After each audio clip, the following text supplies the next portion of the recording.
হাসির রাজা, জ্ঞানের রাজা, রসিক রাজা। এবারে জন্মদিনে বড়ি বেগমকে চমকে দেওয়ার একটা উপায় বার করেছি। উজির, বলো তো দেখি কি উপায়? নবাবের সাজিশের হদিশ পাওয়া আমার বুদ্ধিতে নামুমকিন। ইসা বহুত বড়িয়া কোনো মতলব আছে। এবারে বেগমের জন্মদিনে বিরাট একটা উৎসব করব। সারা দেশ থেকে মহান মহান অতিথিদের নিয়ে আসা হবে। দুনিয়ার সেরা সেরা খাবার, সেরা সেরা গাইয়ে, সেরা সেরা বাজিয়ে, সেরা সেরা নাচিয়ে রাতকে দিন করে দেবে এমন রোশনাই। রেস্ট নাই। কি বললে? বহুত বড়িয়া আপনার সোচ, লেকিন মাফ করবেন হুজুর, রাজকোষের অবস্থা খুবই খারাপ। উৎসব করার মতো তো রেস্ট নাই জাহাপানা। কোনো কথা শুনতে চাই না। আমি হলাম গিয়ে বাংলার নবাব। আমি আনন্দ হই হুল্লোড় করবো না তো কে আর করবে? একদম ঠিক জাহাপানা, কিন্তু কর বসিয়ে টাকা তোলো। সব কিছুতেই কর বসানো আছে জাহাপানা। হাসি কান্না ছাড়া আর কোনো কিছুতেই কর বসানো যে বাকি নেই। তার ওপরেই কর বসাও। হাসি কান্নার ওপর কর? না, শীতকাল আসছে। বসাও বসাও কর হাঁচির ওপর। হ্যাঁ, হাতির ওপর কর? বসাও। ওরকম মুখ করে আছো কেন? যদি না পারো তো বলে দাও, আমি অন্য উজির নিয়োগ করব।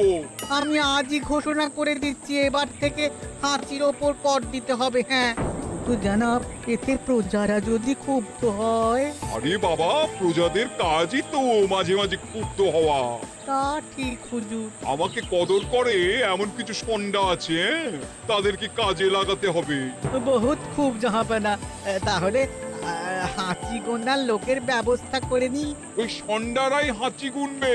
ওদের স্বেচ্ছাসেবক হিসেবে নিয়োগ করো। বহুত খুব জাহাপানা। সব জায়গায় লোক পাঠাতে শুরু করো। তবে কৃষ্ণনগরে বেছে বেছে লোক পাঠাবে। আর মনে রেখো, ওখানে গোপাল আছে।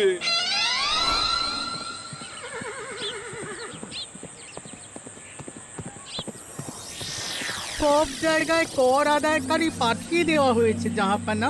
আপনার কথা মতো তাদের বলে দেওয়া হয়েছে যে আদায় হওয়া করের 10% তাদের বেতন হিসেবে দেওয়া হবে। সুতরাং কর আদায়ে কোনো ঢিলেমি হবে না। বহুত আচ্ছা, বহুত আচ্ছা।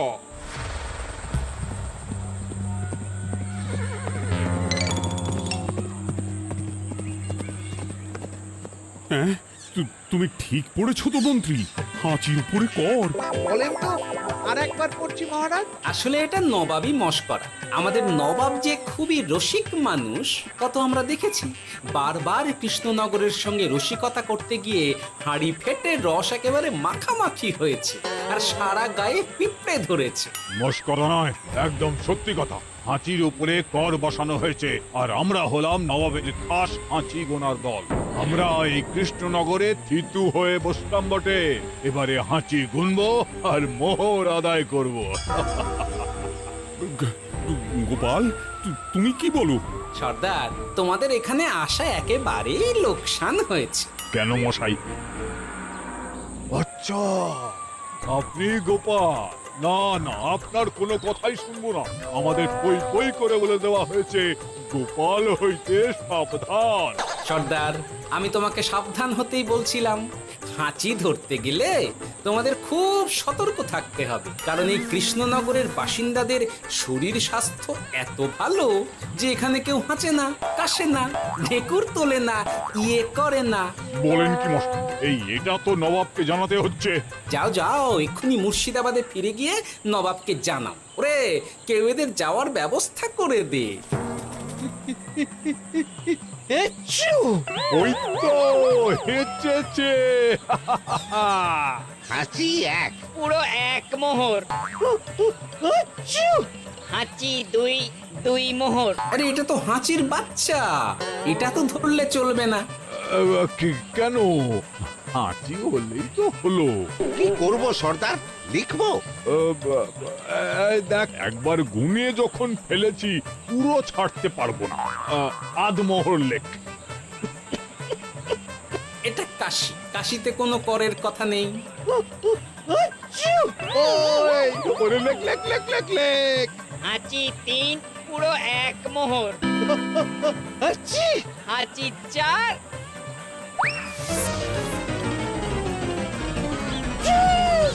হাঁচি 5 লেখো। হাঁচি 6,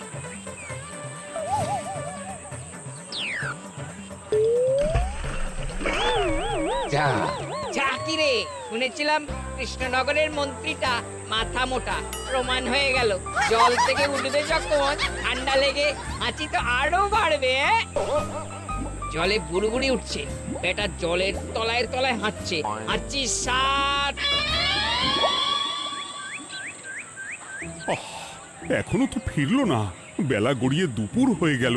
ভাববেন না রাজামশাই, আমরা যারা যারা এখানে এসেছি সবাই ধড়িবাজ লোক। মন্ত্রীর হাঁচি নিংড়ে নিয়ে ফিরবে। ছি ছি ছি ছি ছি ছি ছি ছি ছি। কি হলো গোপাল? আমরা কৃষ্ণনগরের প্রবাদ প্রতিম আতিথেয়তার অসম্মান করেছি মহারাজ। কেন? কিভাবে? কখন? এখন মহারাজ, এখন এনারা সেই সুদূর মুর্শিদাবাদ থেকে এসেছেন, আর আমরা এতক্ষণ শুধু অন্য কথাই বলে চলেছি, এনাদের আপ্যায়নের ব্যবস্থা করিনি। তাই তো। মহারাজ, আপনি ব্যস্ত হবেন না। এই কে আছো? শোনো, এদের রাজ অতিথিশালাতে থাকার বিশেষ ব্যবস্থা করো। এদের খাবার যাবে মহারাজের পাকশাল থেকে। এদের সব সুবিধে অসুবিধে দেখার জন্য দাস দাসী নিযুক্ত থাকবে। চলো হে চলো। আরে দাঁড়াও সর্দার, হ্যাঁ বলুন। তোমাদের তো আবার গোপালের কথা শোনা বারণ। আমার ব্যবস্থায় বোধহয় তোমরা থাকবে না। বাদ দিন তো, আসলে ভয় ছিল আপনার বুদ্ধিকে, আর ভয় নেই। কেমন আগু পিছু বিচার না করেই বলে ফেললেন এখানে কেউ হাঁচে না। বুঝে গেছি, আসলে গোপাল হলো গল্প। চলো হে চলো, ও বড্ড খিদে পেয়েছে। প্রহরী, এই সর্দারের দলের বাকি লোকগুলো এলে এদেরকেও অতিথিশালায় নিয়ে যেও। হ্যাঁ, আচ্ছা। এ কি গোপাল, এই রক্তচোষাগুলোর জন্য তুমি রাজনিবাস আর রাজভোগের ব্যবস্থা করে দিলে? গোপাল কার পক্ষে মহারাজ? এতক্ষণ গোপালের সব কাজ তো কৃষ্ণনগরের বিপক্ষে গেল। বটেই তো, আমি মনে মনে গণনা করে দেখলাম গোপালের শুল যোগ শুরু হয়েছে। আগামী 1 যুগ ধরে গোপাল যেখানে থাকবে সেখানে রাহুর প্রকোপে দুঃখ দারিদ্র মহামারী একসঙ্গে এসে ধরা পড়বে। মহারাজ, গোপাল কখনো কৃষ্ণনগরের খারাপ ভাবেনি। সে যখন ওই রক্তচোষাদের রাজভোগে রাখার ব্যবস্থা করেছে, তখন বুঝতে হবে এর মধ্যে একটা ঘোরতর পেঁচ আছে। গোপালই তাহলে বলুক, কি পেঁচ? মহারাজ, মানুষ বিলাসের সুযোগ পেলে কাজ ভুলে বিলাসেই ডুবে থাকে। কত সম্রাট মহাসম্রাট বিলাসিতায় ডুবে কত সাম্রাজ্য মহাসাম্রাজ্য ভেঙে টুকরো করেছে। এরা তো নবাবের পাঠানো কিছু মূর্খ বালক মাত্র মহারাজ। এদের রাজভোগে ডুবিয়ে দিলে হাঁচির কথা কি এদের মনে থাকবে?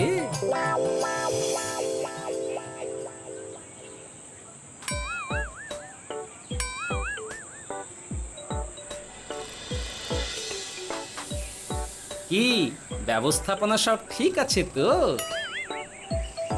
হ্যাঁ, খাসা ব্যবস্থা হয়েছে। আপনারা আমাদের অতিথি বলে কথা, আরাম করুন।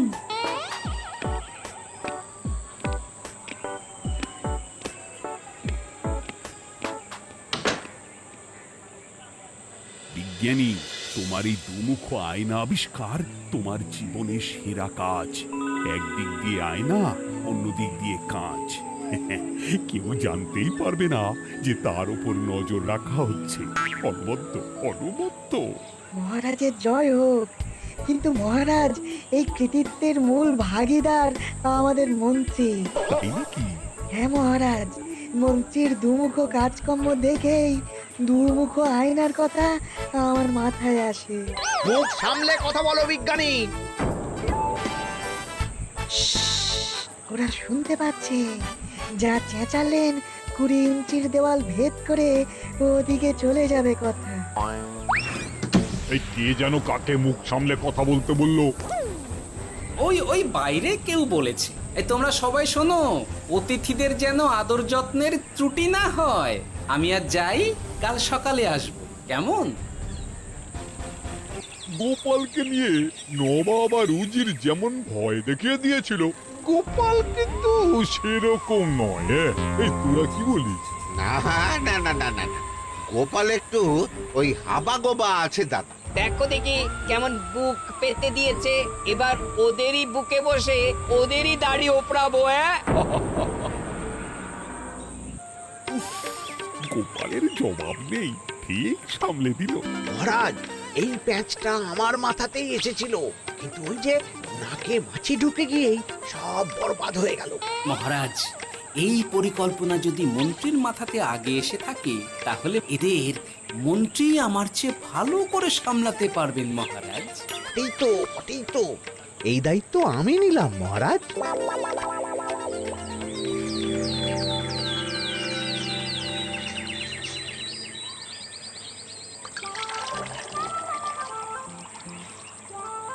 আহা, সকালে ঘুম থেকে উঠে এই রকম বেলের পানা যেন স্বর্গের অমৃত। আছে আছে, আরো আছে। পানীয়, খাদ্য, আরাম, আয়েশ, যত চাও তত পাবে। এ কি, আপনি গোপাল কোথায়? মহারাজ বিবেচনা করে দেখেছেন যে মহামান্য অতিথিদের পরিচর্যার ভার গোপালের মতো একজন ভাঁড়ের পক্ষে বহন করা সম্ভব নয়, তাই এই দায়িত্ব আমাকে দেওয়া হয়েছে। কিন্তু কোনো কিন্তু নেই সর্দার। আমি যে খানা পিনা নাচা গানা আমোদ আহ্লাদের ব্যবস্থা করেছি, দেখে তুমি চমকে যাবে। দেখা নয় বিজ্ঞানী, এবার শুধু কাজের সময়। কাল মন্ত্রীর উপর ওদের ভার ছেড়ে দিয়ে কৃষ্ণনগরের যে সর্বনাশটি করেছো, কোনো কাজ করে আর সেটিকে সামলানো যাবে না। হ্যাঁ, আহা, তোমার দেখছি মন্ত্রীর উপরে একটুও আস্থা নেই। ঠিক কি প্যাচ করছো বলো তো?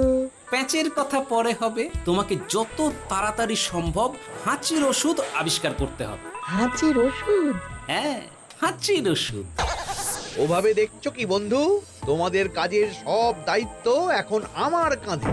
তোমরা আমোদ করবে আর আমি কর আদায় করে তোমার হাতে এনে তুলে দেব। সর্দার, এর মধ্যে একটা চাল আছে মনে হচ্ছে। কি আর আমি বুঝিনি। এখন কি করবে? বিশ্বাস করে আদায় উসুলের ভার এর উপরে ছেড়ে দেবে? পাগল নাকি? মন্ত্রী মশাই, বলো বন্ধু। বলছিলাম আর দেরিতে কাজ কি?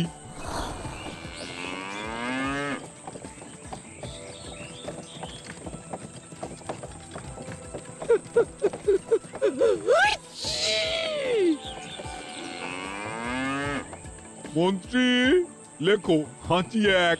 ওহে, তোমার নাম কি?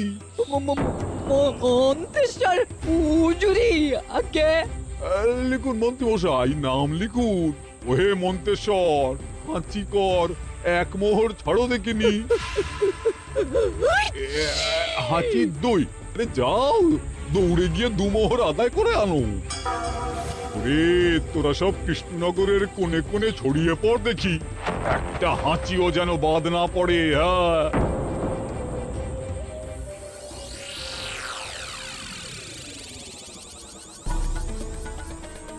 এটা হুজুরে আলাক বর্ধমান, খাম্বাস এবং কৃষ্ণনগর থেকে। চমৎকার চমৎকার। তাহলে গোপাল কিছু করতে পারেনি, আমাদের যুব শক্তি কৃষ্ণনগরকে পুরো নিংড়ে নিয়ে আসছে। মহারাজ কৃষ্ণচন্দ্রের একটা আবেদন আছে জানাব। এই হাঁচি করের 30% যদি ওই রাজ্যকে দেওয়া যায়, তাহলে আদায় উসুল আরো ভালো হবে। ওরা বলেছে যে আপনি যদি 30% দেন, তাহলে কর আদায় একেবারে জান লড়িয়ে দেবে। মঞ্জুর মঞ্জুর। আর একটা আর্জি আছে হুজুর। কৃষ্ণচন্দ্র কদিন বাদে নবাবকে কৃষ্ণনগরে আমন্ত্রণ জানিয়েছে। কেন? কৃষ্ণনগরের নবাব এবং তার উন্নয়ন উপলক্ষে এক মহোৎসব হবে। সেই সঙ্গে শহরে থাকা ইংরেজদের কাছেও নবাবের সৈন্য বলের এবং নবাব ও কৃষ্ণনগরের মধ্যে পারস্পরিক ভ্রাতৃত্বের সম্পর্কের বার্তাও পৌঁছে দেয়া যাবে। নবাবের অধীনস্থ রাজারা নবাবের শত্রু, এই রকম একটা ধারণা থেকে ইংরেজরা ইদানিং বেপরোয়া হয়ে উঠেছে, তাতে লাগাম উঠবে। বহুত খুব, মঞ্জুর মঞ্জুর মঞ্জুর।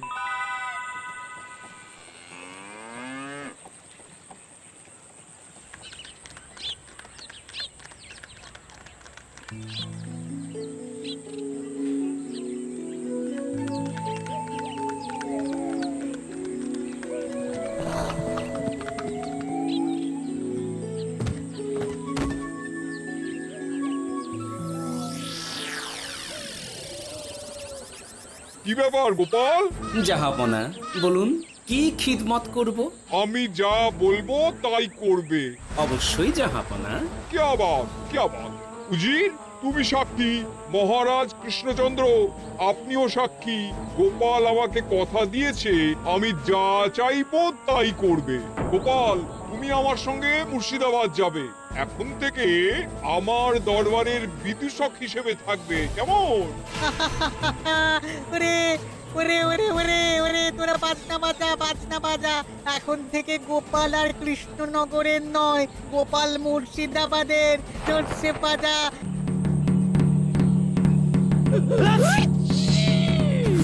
কি হলো? হুজুর, মনে হচ্ছে আপনার সৈন্যদল হাঁটছে। হ্যাঁ? হুজুর, হাঁচিগড়ের বন্যা সব সৈন্য 10-12টা করে হেঁচে ফেলেছে, মানে প্রচুর মোহর হয়ে গেছে আর বাড়ছে বাড়ছে। আমার হাঁচি গোনার দল একটা হাঁচিও বাদ দেবে না।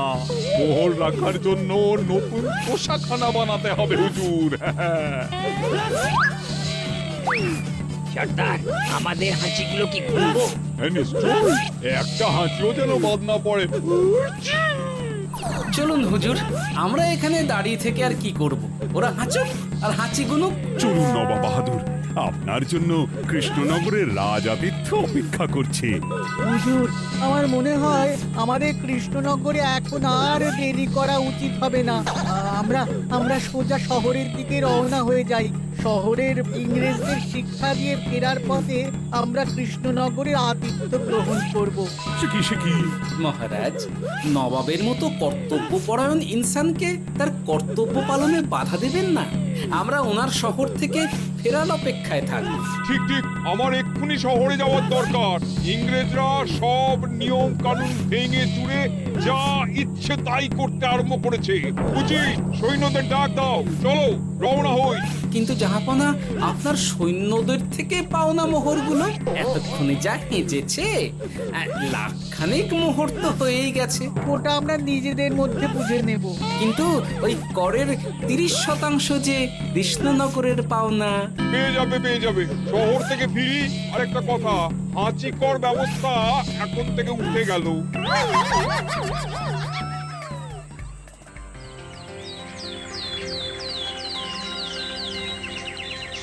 মহারাজ, কিভাবে গোপাল ভাঁড় মহাশয় নবাবের উন্মাদের মতো জারি করা ওই হাঁচিকর থেকে আমাদের সকলকে রক্ষা করেছেন তা আমরা সকলেই জানি। খাম্বাজের তরফ থেকে তাই গোপালকে সামান্য উপহার।